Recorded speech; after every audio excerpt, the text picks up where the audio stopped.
What's up, Elite Army? This is your kinda well, kinda toxic host, Sarah Rittendale, bringing you another episode of Wellish. Dr. Jane Tornatore, welcome to Wellish. I'm so excited to have you here with me today. Thank you. I am delighted to be talking with you. Yay, me too.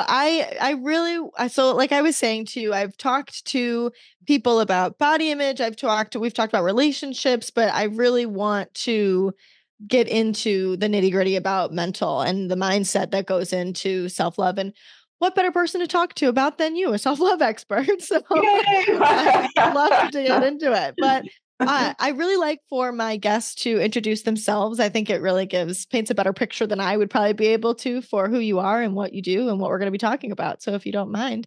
Okay, awesome. I call myself a brain geek and a self-love expert because that stuff just thrills me out of my bones. Like I can talk about them forever. Right? You too. Yes. Same. Professionally, I'm a therapist and a coach, and I wrote a book and I'm now writing my second one for women over 40. So I love to work with people like I do with myself to kind of find blocks that are blocking our love and then clearing them and through loving them. Basically, we all learn to hate ourselves into self-love. And that's exactly the opposite of what is helpful. Yes. So I find that's my superpower. I'm like, oh, here's what's blocking you. And people are like, oh yeah. And then we work to help them love it and clear it so they can. The way I like to think about it is like the older I get and the more I work on myself, the more I'm coming to who I essentially am before I was hurt. Okay. Let's create these shells, right? And so we protect ourselves, make sure that doesn't happen again. And oh my God, that looks familiar.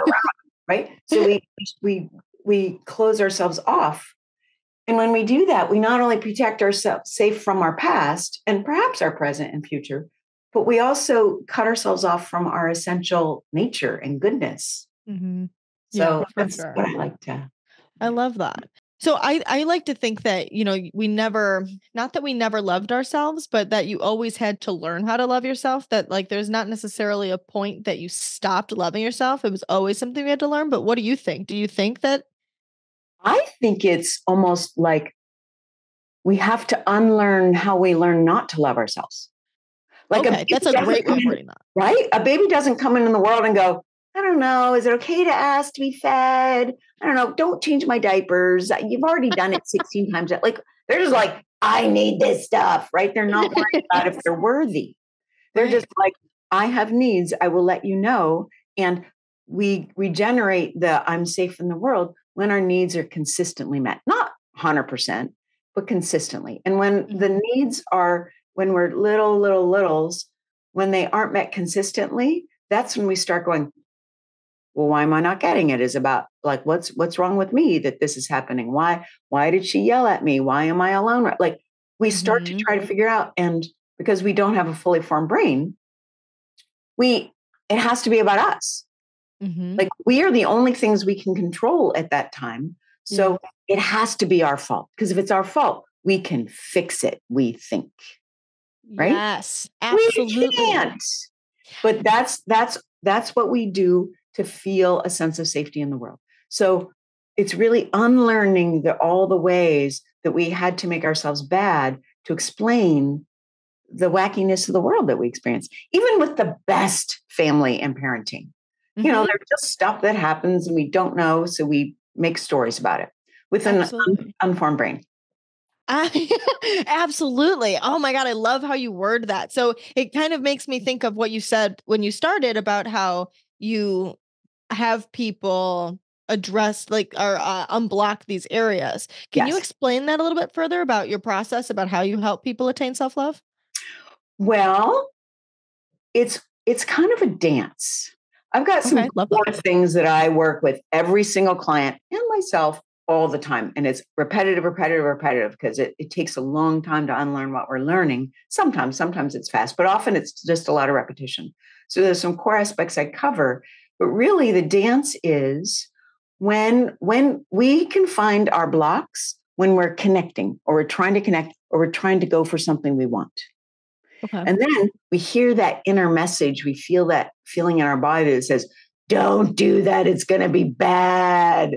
People are going to judge you. You're going to fail. It's going to be awful, right? That's Yeah. our block. So as soon Yeah. as we talk about what we want, as soon as we're connecting and really feeling the connection and the care, and these, what I call inhibitors, come up to go, this is bad. You got to run away. You got to close your eyes. You got to leave. I go, okay, I got to go. Right. Those are inhibitors. That's what we learn to keep ourselves safe, which keep us from connecting to others and ourselves. So in the work, just by connecting with people, they come up. And then we bring them to awareness and we create a sense of safeness. Like, I'm okay. I'm feeling really scared right now, but I'm okay. Like, I work with clients with something called SIMS, complex integration of multiple brain systems, which is an awesome paradigm. But basically, it's hyper connection with sustained eye contact. And you will find all the traumas that have come up through being hurt by relating with other people, they'll come up in the session. How Right? bizarre. That's so cool. Yeah, it's wild. It's there's something called Hebb's law, which Okay. is neurons that fire together, wire together. Okay. So I remember when I was in grad school, I read a study that found when we're depressed memories are easy to come up, right?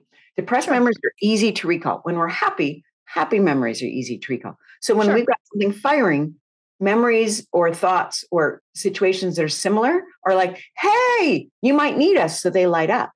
Yes. Okay. So, yeah. So when you were talking about self-love, when we focus on how to speak more kindly, how to see our situation and our actions with more compassion and kindness, the more we do that, the more we will fire other times of compassion and kindness. So we will build those neural pathways. Mm-hmm. So while some of this feels like super magical, if once you know a little bit about the brain, you're like, oh, I'm just using how my brain works to help me do this faster. Yes. I think that's one of the biggest things that I learned is that when you actually take a moment to learn about the functions of the brain and how it really works, it makes so much more sense. Right. Yes, because like that, what you just said reminds me of how you think, okay, I'm not good enough. And so then you Yes. look for all of the examples in life Yes. about how you're not good enough. Yes. That Yes. is insane. Exactly. Exactly. So that's the reticulator activating system, RAC, is what that's about. When we cue ourselves with I'm not good enough, the unconscious is searching the environment, exactly what you said, for things that match that belief. When we are cueing our conscious with, well, I'd like to feel good enough, or Mm-hmm. if we really can and feel good about it, I am good enough. And that feels like a good statement. Then our brain is going to be, our unconscious is just going to be searching for evidence of I'm good enough, right? Yes. So that's exactly it. When we cue ourselves with these little things again and again, it's just a practice. Mm-hmm. Then we are literally training our brain to search for what we want to believe versus what we learn to believe. Completely. So, why do you think so many people struggle with self-love? Because they're taking in all that stuff and learning all those things? I think so. I think that, well, one, before the age of 7, we don't have our ability to think critically on board. Like from the age of 0 to 2, we are basically in delta waves in the brain, which is just like, I'm experiencing the world. Mm-hmm. I'm hungry, I will cry. I'm tired, I will cry. I see a fuzzy thing, I will pet it and laugh. Like we're just experiencing the world. Yes. From 2 to 7, we're in theta waves, which is the waves our brain is in when we're under hypnosis. So it's not a critical thinking. It's like, this is happening. This is why we can believe in the Easter Bunny and the Tooth Fairy and Santa Claus. You said 2 to 7? 2 to 7. Yeah. Wow, that's So longer many, than I would think. right? So many of our core beliefs are formed pre-7. They are just truths. They are just truths. We don't question them. They're just truths, right? So it takes being conscious and going, why did I think that was true? Like I remember I was in grad school and I was listening to this expert on a child psychology. Like she was the expert. She's up on the stage and she said, kids are not equivalent to their actions. They're not good if they do good actions and bad if they do bad actions. And I'm like, what?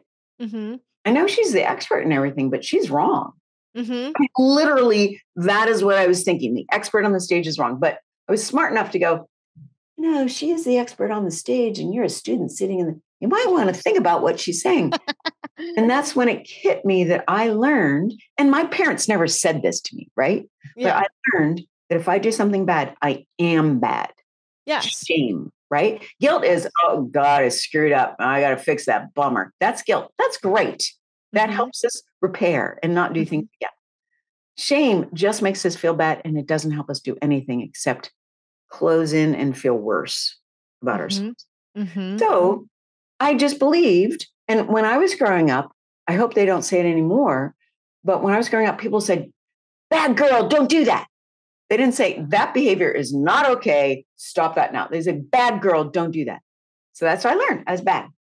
That's what I was going to ask you is like, what's a good example of healthy, but saying like this behavior is not good? Love you. This behavior is not acceptable. Love that. I love that. Love you, but this behavior is not okay. Yes. Cool. Can I share with you the 3 things that I wish every child would hear and that is still so important to say to ourselves? Please. Like if we heard this constantly, there would be no problem with self-love. Oh my God. If we loved ourselves, the pain in the world would not exist. But anyway, so there's the 3 things. When we're having a hard feeling, like if you see a toddler crying, hopefully here's what would happen. Oh, honey, I see you're having a really hard time. You're having some really big feelings here. I see that. You validate, right? You're having a feeling. Your feelings matter. Yes. You don't say, stop crying or I'll hit you. Like, that's not helpful. You validate. You're having a hard time. 2, you've got this. This will pass. Right? Yes. Making sure they know they're capable. Exactly. And you help give them tools for self-soothing and holding those big emotions. Right? Yes. And then the 3rd is, I love you. You are way more than this feeling. I love you and I'm here with you. Can you imagine? Oh my God. It would change the world. Like you said. That's awesome.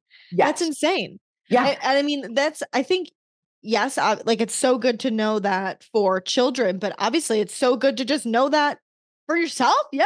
Absolutely. In general, or like who to look for in a significant other or who to look for in your friends, like who's going to make you feel that way. Yes. To tear you down.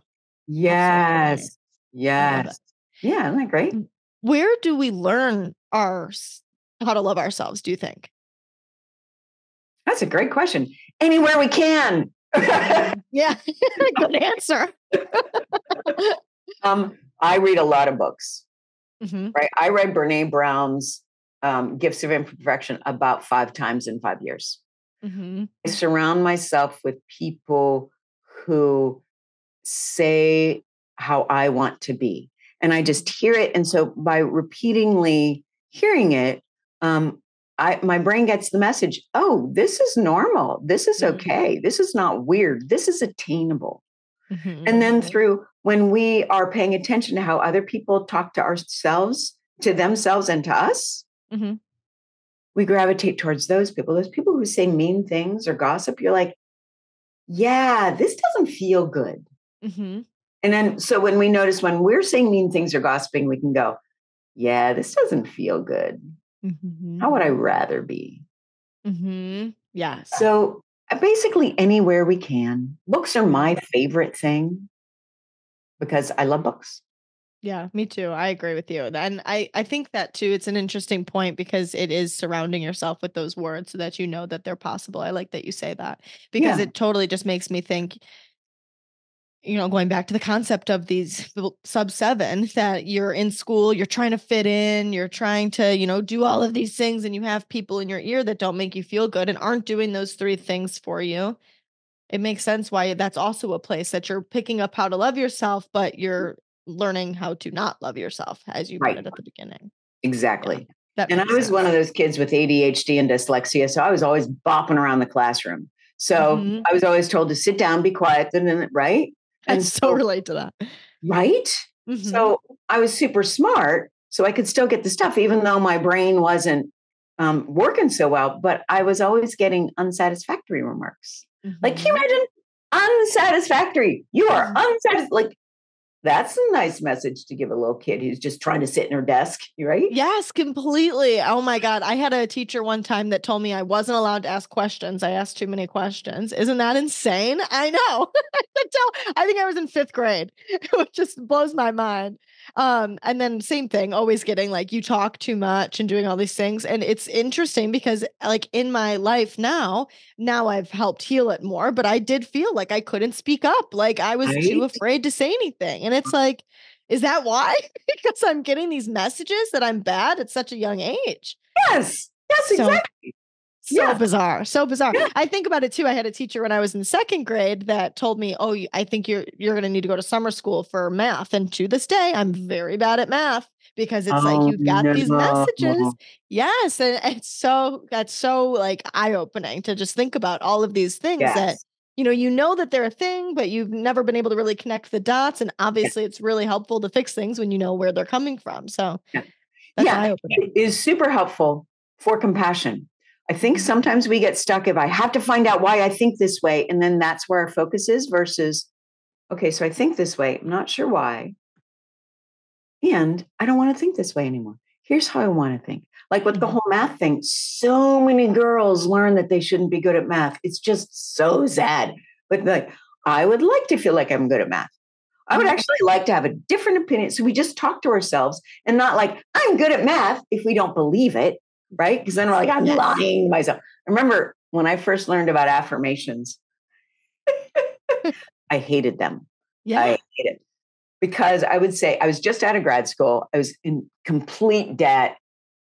I wasn't happy. I was depressed. And I was reading this book by Wayne Dyer, and he said, your thoughts determine your life. So how you think is how you live. And I'm like, I am so screwed. Literally, I'm Yes. screwed. And I put the book down because I said, okay, I'm going to do this affirmation. I'm fabulously wealthy. And I'm like, no, I'm not. I Yeah, thought right. we're saying the affirmation, right? Mhm. So, but then I finally learned, and there's a woman, oh my goodness, I love her. Dana Wilde. She wrote a book, Train Your Brain, Okay. which is for people who are entrepreneurs, but it works for anybody. But basically, she was the first person who mentioned affirmations. And I'm like, oh, those actually feel good when I say them. They stretch me when I say them. I see Mhm. possibilities when I say them. So it's stuff like, well, I want to be good at math. If that feels like bad, well, I want to be good at math. Or it'd be nice to feel good. I like the idea of being good at. So we just say it in a way that kind of brings our possibility brain on board. Completely. Completely. And I so agree with you that I hate the idea of positive self-talk, rainbows and butterflies. It Yeah, doesn't work because you don't believe it. And how are you supposed to build self-trust by lying to yourself? It's not going to exactly. work. So Exactly. completely saying something that's realistic, it makes sense. Yeah. Or even what we want, right? Yes. Because we get to Yes. I think one of the things that I see again and again is when I ask my clients, what do you want? Or when somebody asks me that, I'm like, oh, I don't know. Like we aren't taught to think about what we want. We're taught to think about what will keep us safe, what other people want, which will keep us safe and not, Mhm. irritate people or disappoint people or make them or whatever it is. So we Mhm. don't have time or even the space to think, what do I want? So we can say, I want to feel good at math. I like that idea a lot. That's mind blowing. Mhm. And it starts to trigger that reticular activating system. It's okay to want things. Yes. It's okay to want things. Yes, completely. And again, it just goes back to the learned habits that you're bad if you do that. It's so Yes. interesting how it Yeah. reverts back.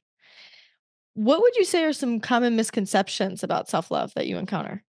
Oh, yeah. Self love is selfish. Okay. That was a Self quick love is one. selfish. Yeah. It's okay. So here, one of my specialties is Alzheimer's, and I've worked with caregivers, geez, for decades. Mhm.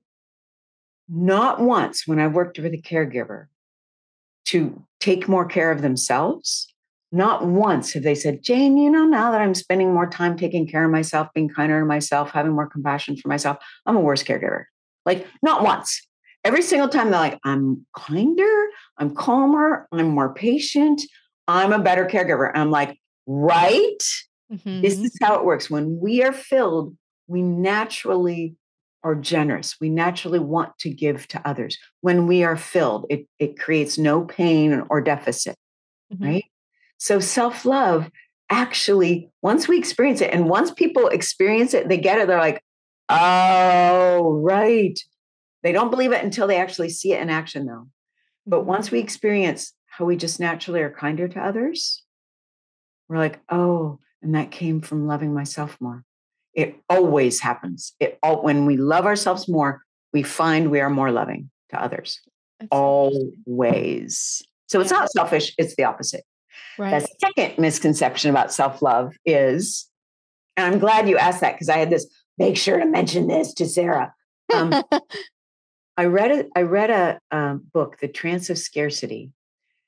And I read this sentence. This was only like a month ago. It blew my mind. Receiving, and you can put receiving love, receiving is not about being worthy. Instead, it's about being open. And I'm like, what? It's not about being worthy. I have been on a worthy path, worthy of my love, helping people feel worthy of their love and other people's love for years and years and years. And I'm like, that's the wrong path. It's not about proving we're worthy. It's about being open to receiving or not. When we're feeling, am I worthy? We automatically go to our brain. We're like, is this okay to receive this? Am I good enough to receive this? Is this not good enough? Does this show that they don't really value me? What do I have to give back? Is it safe to receive? What will they expect? Like we're in our brain doing these mental machinations so we can't receive whatever it is. Absolutely. Yeah, because we're busy here determining if we're worthy. If we're just open, we can go, do I want to receive this? Do I not want to receive this? The things that blow my mind so much about this kind of stuff is how common sense it seems once you realize it. You're like, oh my God, duh. But I never thought of that. That is so true. I didn't either. Oh my God, that's insane. You're just like trying to figure out or how to make yourself worthy, how to love yourself enough so you can see your self-worth. And it's not about that. It's just, it is or it isn't. Can you receive it? Yes or no? Yes. That's insane. I know. Isn't that wild? That's crazy. I love that one. My God. Yeah. What would you say are some signs that indicate that we need to prioritize our self-care more? Do I follow that question or do I give my tool? I will say to anybody I talk to from Give your tool. So can you hold that question and remind me again? Because it brought this up. Okay. So if I were queen of the world, I would ban should, must, have to, need, and gotta. Yes. Right? Yes. Right? Because they create stress and they are how most of us learn to motivate ourselves. Can you say the list one more time? Should, must, have to, need, and I gotta. Love it. I gotta do that. So are you willing to do an experiment with me? Of course I am. Yes. Awesome. Great. And anybody who's listening, I would ask you to do it because really we don't use tools unless we can experience that they work. So theoretically, it's a great idea. And then we're like, yeah, and I've got 16 other theoretical ideas to put into place. So I'm not. So if you can, in this moment, as we're doing that, practice and see how this feels for you. Okay. So you can either say out loud or not something that you should or have to do because we all have them. Edit this podcast afterwards. Awesome. So say, should, what's the word you often use? I should edit the podcast afterwards so that I'm done for when my mom gets here this weekend. Great. Close your eyes. What do you feel in your body? Tenseness. Yeah. Where do you feel it? Like my throat, upper chest area. Great. Beautiful. Okay. Now open your eyes. Now say either one of these two. It'd be a good idea or it'd be helpful to edit this podcast. It would be helpful to edit this podcast so that I'm done, so that I don't have to worry about it when my mom's here this weekend. Great. Close your eyes. What do you feel? A sense of ease. Right. Right. Right.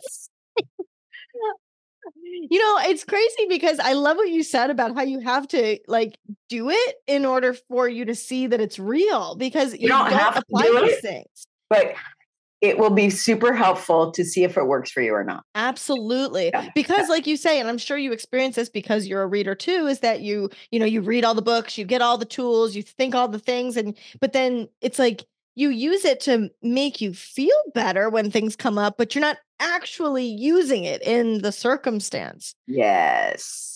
So weird. I love that. That was a good one. Thank you for sharing that. Yeah. Yeah. So you said, what are signs that we are not loving ourselves? That indicate that we need to prioritize self-love. Okay, great. So if you say the word should, must, have to, need, gotta a lot, that means it's almost always like this external prioritization.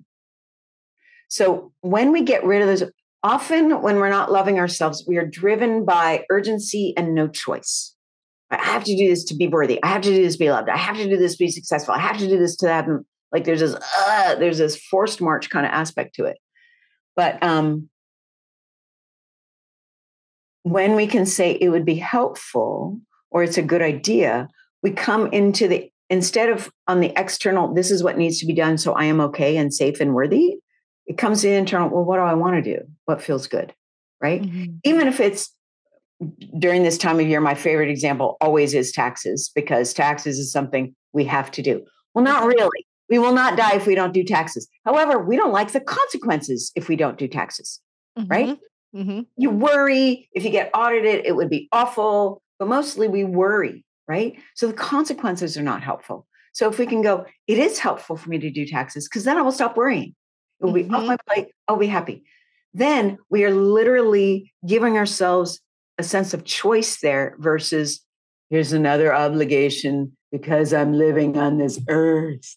Like life becomes all about obligation versus, well, what do I want and what will be helpful for me? Yeah. Which can include taxes and going to work and paying bills. But if we switch our mindset on it of like, I feel so good now I've paid my bills. Now I know I have $5 to the end of the month, but I know, and I know how to use that $5 wisely, right? I mean, I was literally at a point where I had $10 at the end of the month. Yeah. And I had to figure out how to use it. If I'm being transparent with you, that actually happened to me and my boyfriend last night. We went grocery shopping and we thought we had more money than we did. We went out to the car and we were standing at the trunk, calculating the whole receipt, trying to figure out. And we were both like tense and upset as we're loading the car with the groceries we just bought. And then I said to him, but we got a lot of stuff that we like. We got beer, we got fabric, Febreze freshener stuff. We've got, good food. We got chips, we got steak. Like we got a lot of good stuff. So being able to switch that mindset. Yes. And that brings you right into choice, right? That brings you right into choice. So another thing that signals that we are not loving ourselves is just how we talk to ourselves in general. Like if we're always criticizing ourselves, to try to be better. Like here's the huge irony. We criticize ourselves because we want to be better people. Yeah. Right? But we actually make ourselves feel worse when the motivation really is to, like, how cool is it that we want to be better people? Right? Yeah. There's a story I heard one time by a woman named Pema Chodron, who I just love to bits. She's such a human. I think she's a Buddhist monk, and she's so human and so wise and so loving. And she told a story about how, imagine you're driving to San Francisco, and I'm based in Seattle. So imagine I get in the car in Seattle and I get to Oregon and I'm like, why am I not at San Francisco yet? What is wrong with me? Geez, I've been driving for hours and I'm not in San Francisco. Like that's what we're doing versus, hey, I've been in the car for 4 hours. I'm 4 hours farther. San Francisco is down there, but I'm on my way to San Francisco. That's a kind way and actually more truthful way to speak to ourselves instead of like, what's wrong? And it is as insane to say, why am I not at San Francisco yet? Yes. When we're working to make ourselves better people, or I would rephrase it to coming back to more of our essence. Okay, so let me challenge you here, because when you said that, my thought is that it's easier for me to beat myself up because it's stuff happening in my brain. Like I can't predict the future. I don't know where I'm going to get in my life, where like, I know I'll get to San Francisco. Does that make sense? Cause it's like physical compared to, it is both physical, but. Well, I'm glad you said that. I said the physical to make the point super obvious. Cause when it's in our brain, it feels true. It feels as true as driving to San Francisco. When it's in our brain, it isn't like, oh yeah, I'm just making this up. This is an old story I learned to be safe. No, it's like, this is true. It's as true as I'm on my way to San Francisco. So it's not as true, but it feels as true. Okay. So and that's the thing, is that it it can be because you're working to get there. Yes. Right? No, Okay. Yes, exactly. Okay. And we Okay. we may never get to San Francisco. We Right. may never get to the point we think we should be to be a good person. Yeah. Okay. We're Yeah. driven Maybe you to do it. stop somewhere else along the way and find your happiness there. Exactly. Okay. Got it. I Yeah. love that. Yeah. Yeah. Oh, I decided to go to Florida instead. Like, we don't know. But in Yeah. our brain, and when we're talking to ourselves, when we're repeating these stories, it feels like a big T truth. Mm-hmm. It is Yeah. unchangeable. And it doesn't motivate us to change. Yeah. For sure. Absolutely. Yeah. I agree. Cause it's like that, like my brain went to feeling good enough or stopping people pleasing or being able to set Yes. boundaries. But Yeah. Yeah. completely, it's still because when I said it to you, I kind of caught myself as I was saying it out loud, is that it's like, well, but that's a physical thing. But technically, all of that stuff is too, because you have to practice setting boundaries, and it's not going to go exactly how you pictured in your head when you begin to set the boundaries. You're going to screw it up and you're going to get better at it. And then you're going to be able to start setting them and get to San Francisco. Exactly. Yeah. And I love that you brought up boundaries, because that is one of the key ways we can love ourselves more. Right. Mm-hmm. When one of my favorite tools for knowing if I'm crossing my own boundary is if I'm resentful. Oh, okay. Yeah. Resentment is a great tool of like, I'm doing more than I really want to be doing. And if they don't respond exactly right, I'm going to be really, really pissed off. Right. Yes. Oh, that's true. That's a good one. Resentment is like, oh, I'm crossing my own boundary. Mm-hmm. I like So, that idea, crossing your yeah. own boundary. Yes. Because once we become adults, right? For most cases, we decide yes or no. Is this boundary okay or not? We decide I'm going to go for this, or I'm gonna say no. This is not okay, Mm-hmm. right? Or if we're in a situation where we have to do something for work or something, we can figure out how to come in alignment, or say, hey, this way isn't okay. Can we make it this way? Yeah. So boundaries, and for me, I didn't learn boundaries as a kid. Like, boundaries were not a thing in our family. So I've been doing boundaries for years, at least 15 years, like consciously creating my boundaries. I still have to self-soothe. I Mm-hmm. still go, oh, yeah, they might be mad at me. Yeah, they might be, but I will be resentful if I do this. So I'm not going to do it. Right. Yes. For And so sure. boundaries are a huge act of self-love. Yeah, that's awesome. And yeah, and this is another, it's not selfish. When we are free to say no, we're much more able to say yes. Because when we aren't For allowed sure. boundaries for ourselves, we will, oh God, if I say this, then they'll want this, and then I'll have to do that, and then they'll want that, and I'll do this. And so we go, no, get away, versus I'll do this, and then I'm done. Yes, for sure. Absolutely. Feeling like you've done enough and that's okay. Yeah. And they can want more. And you can say, no, thanks, that doesn't work for me. Yeah, right. Self-soothe. Right. Yes, yes, yes. I love that you brought up too that even you, who is an expert in this, still gets uncomfortable Oh, because yeah. it's not something that you had your whole life.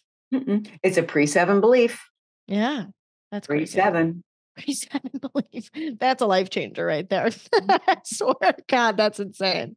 Okay, so I'm curious. I feel like when we spend so much time beating ourselves up and our brains just start to operate on that negative track, that it can be hard to start to come off of it, that it's hard to even think about how it's possible to love ourselves. So I'm curious what you would say some realistic first steps are when you're starting to rewire your brain towards self-love.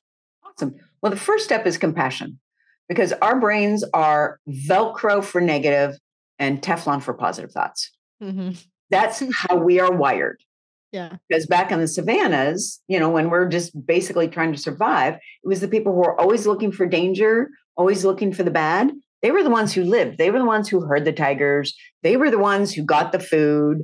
And so they could have some and not starve all winter. Like, the people who were like, I gotta do this stuff. They were the ones who lived. So Yeah. we are wired to search for what will kill us. Got it. And these days, a negative email message in our brain will kill us, right? Yeah. It's the same wiring, right? So we are wired to look for the bad. So just know that. So when you think constant negative thoughts, yeah, right. Like, There are studies that show we think anywhere from 60 to 90,000 thoughts a day. At least 70% of them are the same repetitive thoughts as we thought before. At least 70% of them are negative. That's insane. That's normal. That's insanity. I know. It's a little bit of a struggle. So first, self-compassion, like, oh my God. So a lot of self-compassion. Second is we learn new habits by practice and wiring it in on our brain. Like every time we do something, every time we feel something, every time we think of something, it's creating the neural pathway in the brain and it's myelinating it and it's making it stronger. So by practicing these kinder, more compassionate, I get to want kind of things, we are building those pathways so they are easier to access in the future. So even though the negative ones are by default, and if we don't do anything, we will slip back to those puppies. The positive is a practice. And we just keep practicing and it will build and it will be easy to just keep doing it. And it is a practice and it is lifelong. Yes. And that's okay because we're worth it. Right. Yes. I have two thoughts with that. My first one is that it's interesting how the caveman brain. I've been so into the caveman brain lately and how it is so it is how it is. Kind of like how we were talking about at the beginning of the podcast, is just knowing how your brain works, and that is how your brain works. And I think that it's interesting because when you know that, it almost, even if your brain is so mean to you and you're so on a negative track, you can say, I'm doing this because to protect myself. I'm doing this to keep me out of harm's way. So it's almost like you can love yourself through that. That's so cool. Exactly. Yeah. I don't remember what I've had two thoughts and I don't remember what my second one was, but oh, last one. But you're not a bad person. So cool. Oh yeah, thanks. I love that. But yeah, I love it. I think that it's so interesting because I can picture myself, people in my life, people that listen to the podcast, I can picture them just being like, well, it's just never going to happen. There's no way that I'd fully be able to get to that place. And I know what my second thought was. It was the experiment. It's that it helps you if you can start to practice it, if you can just do it, like just for fun, just for shits and giggles, like who cares? Just try to be self-compassionate. Not because we're worthy, just by being open to it. Exactly. Yeah. Yes, you'll see that, you'll experience that shift within yourself, like we did in our experiment.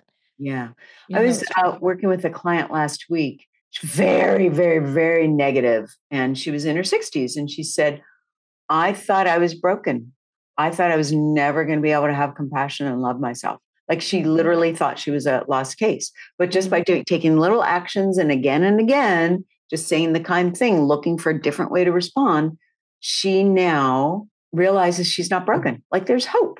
And she's 60. Yes. It can happen for anybody, right? Yes, that's awesome. Anybody. Yeah. I love that. So one of the things, an image I came up recently that I love to describe this kind of concept of like, I'm broken, is often we don't take ownership. Like a lot of us feel like victims. Well, he shouldn't have done that. Why did they do that? They're mean. Like we all have these, like, if you would just be this way, I'd be happy kind of thing. That's a victim mindset.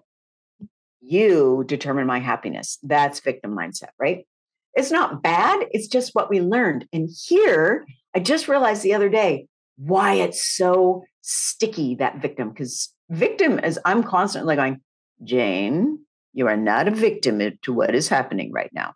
But what I realized is why it's such a sticky belief and concept is if we think we're broken, if we think we're just basically flawed, which many of us who don't love ourselves feel, that's something that I still every once in a while shows up and I'm like, I'm broken. No, Jane, you aren't broken. You're having a hard time now. These are big feelings. You've got tools. I love you. Like, I do that thing. But it's pre-7, right? But the image I came up with was like, imagine you're on the dock with a sailboat. You got a group of your friends there. And you look out at the sea and there's a storm.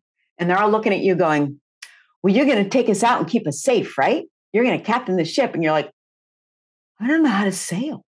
I cannot be in charge here because I don't know how to sail. You will all die, including me if I'm in charge, right? So it's easier to say, well, it's other people's fault. If we feel we're flawed, it is an attempt to be safe to make it somebody else's fault or somebody else's. If somebody does this, I'll be okay, right? It's sure. actually a safety mechanism we learned. So everybody isn't going to die in the boat, including us. For sure. So when I thought about that, I was like, wow, no wonder we blame others for stuff that we could actually start to influence because it actually makes us feel safe because we're in charge. We're going to die. Right. Pre-7. That is insane. I mean, and again, such a good mindset shift. It makes it seem, I like how you said that you're not bad for it. It's just this learned habit, because then it's like you hear that and you learn that and you're like, okay, like it's not the end of the world. I can fix it. I can take responsibility for myself, take accountability for myself, and create the life that I want to live. Yeah. And I will screw up because I'm human, and I will figure out how to fix that too. Yeah. Right. Skills. I keep building more and more skills. Right. Absolutely. I love that. What would you say is an effective technique to foster self-acceptance? An effective technique to foster. Well, that must have to need seriously. That will, given 60 to 90,000 thoughts a day, you do that, you will start to foster self-acceptance. One thing I love, and I learned this from Tara Brach, another Buddhist, is I'm not Buddhist. I just happen to listen to Buddhists. Buddhism has so many good messages. I love it too. I totally know. I put my hands on my heart when I'm hurting or I'm judging myself and go, oh, honey, you're hurting. I see you. And that I do multiple times a day. Oh, honey, you're having a hard time. I see you. I'm here. Right? Like the kid. Yes. Exactly. Exactly. That's insane. I see you. These are hard feelings. You got this. These will pass. You are more than these feelings. That is the tip to take away. That is so good. I cannot even believe it. I love it. Oh, so can I ask you, is it possible to love yourself 100%, do you think? I don't think so. Not given how our brain is, because it's wired for negativity. It is literally wired. What is possible is we can keep loving ourselves more and more and more and more until we die. Yeah. That is possible. Because the really cool thing is, the more we uncover the hurts and the shields and all the armor, the more there is to love. Yes. Yes. Yes. It's so true. Oh, Jane, you're awesome. I'm obsessed. Okay. To wrap things up, I like to play a game with my guests called Kinda Toxic, Kinda Well. I like to play it because I typically am talking to people that seemingly have it all together, and right? About that it's not always that way. So I think it really highlights it. It's never that way. And I think that because most of the people I talk to are pretty healed, they have a good way of spinning the things that people could maybe lean into the toxicity in a positive light. So however you want to answer the question, be my guest. I'm totally here for any answer. Great. Okay. Ready? Yes. What or who are you jealous of? My first thought was everyone. I'm jealous of the people who seem to be able to post on social media a lot. Oh, okay, good one. How do you have the skill to be able? Because that is not my. Like I've got a what I call my newsletters, a love notes list. I post sporadically, like basically when I'm inspired or some tool or I've got some resource or I'm offering something, I share then. It's not a weekly, and God bless the people who can be weekly. I'm not one of those people.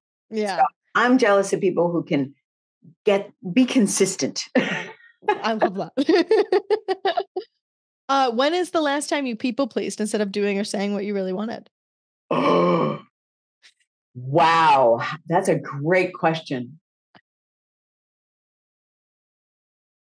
I was with my partner And he was going to be coming over and was trying to decide, do I take some time and meditate before, or do I pick up my place first? Mm-hmm. So it'll be neater when he comes. Mm-hmm. I picked up my place and I meditated for 3 minutes, but I made myself stop for this. It was like, stop now. It's good enough. Just meditate for 3 minutes. So it was a little of both. I love that. 3 minutes of self-care. I love that. That's awesome. When are you selfish? When am I selfish?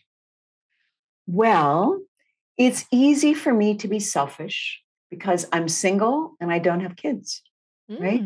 So, and I remember my mom used to tell me when I was a kid, she's like, stop your mental masturbating, because I'd be in my thoughts all the time. And what's this made about me, right? And at the time, I was really mad at her. Now I'm like, she was absolutely right. And my mental masturbating, my concept, how does this work? Why is this not working? Why is this happening? Is what brought me to here, because I'm always looking for tools. I'm always looking for reframes. I'm always looking for ways, and I pass those ways on to other people. Yeah. So my selfish, because when we're full, we spread love. My selfish, to love myself more and take care of myself more, I then give to as many people as I can. What I glean from it. I love that. I'm going to put stop your mental masturbating on a shirt. And Right. That's my favorite thing I've ever heard. Thanks, Mom. Yeah, literally. What do you find yourself overthinking about? How to be better. Am I doing this right? Good one. It's my pre-7, and it's the biggest default I've got. It's like, am I right? Is this okay? Am I doing it right? Could I do it better? It's my default. Yeah. So much compassion. Oh, honey. What is a should you have let go of? I should vacuum every week. Love that. Thank you for giving that one to me. I need to tell myself that. You don't need to. It would be very helpful. Yes. What makes you quick to get angry? When people try to cross my boundaries. Good one. I've worked on them long enough. I'm like, oh no, fuck you. Excuse me. Yes, no, it's completely free. Not okay to cross his boundary. No. Especially when I state the boundary and they're like, what? Yeah. When they push after. You're like, no. Yes, take my no for an answer, please. Thank you. Yes.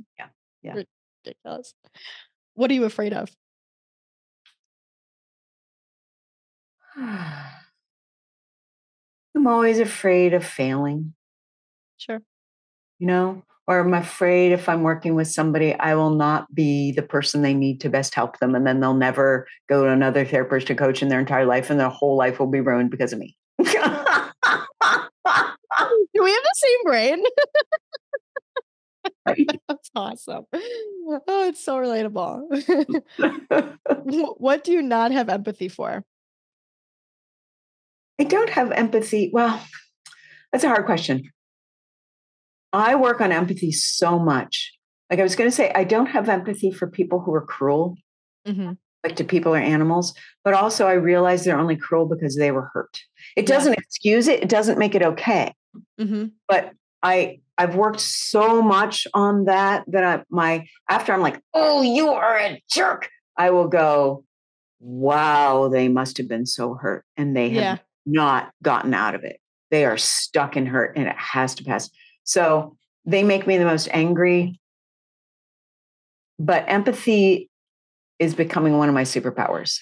I love that answer, to be honest with you. I think it's a really good spin on it and way to recognize it, because it is so true. Because again, it goes back to the idea of needing to find the root of the problem. And if you can recognize that through empathy, I think that's a really, like you say, great superpower. Yeah. Now, I'm not always that way, but I'm doing better and better and better. Sure, right. Exactly. I'm on my way to San Francisco. If you could give one piece of advice to someone trying to improve themselves or become more well than toxic, what advice would you give them? Should, must, have to, need. Stop those words. Stop those words. That is such a powerful one. I love that. It really is. And it's simple. Completely. Where can people find you? My website is everydaylove.me. And if you sign up for my love notes, and actually I will send you a copy. Please. You get a free PDF of my book. I'm blanking on the title. Everything is Perfect, Just Not Me, a roadmap to self-compassion. And it's basically the basic tools I use with all my clients. And I'm sorry, you get a free PDF of that? Yeah, if you can sign buy up it for on the love letter? Amazon, but you get free PDF if you sign up. Oh my God, I love it. Where can you find the book if you want it, the physical copy? Amazon. Amazon, did you just say that? Yeah. Sorry. Yeah. Cool. Yeah. Nice. Yeah. Awesome. Yeah. Well, thank you, Jane. I so much appreciate it. Oh my God. I loved this conversation. Me too. You've given me so many mindset shifts, and I know that you've given them to my listeners too. So I appreciate you endlessly. Yay. Thank you.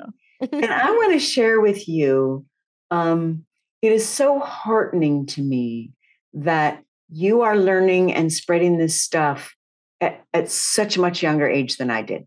Like I started my journey at around 40 into self-love. Okay. So I am just thrilled out of my mind that you are where you are now and on your path to San Francisco. Like you started way early in the morning than I did. So that the rest of your life is going to be better because of it sooner. So bless you. I'm thrilled to see it. I can't tell you how much that fills me up. I really appreciate that a lot. Thank you. It's really, it makes me fear of failure. It makes me feel less afraid of the future. So thank you.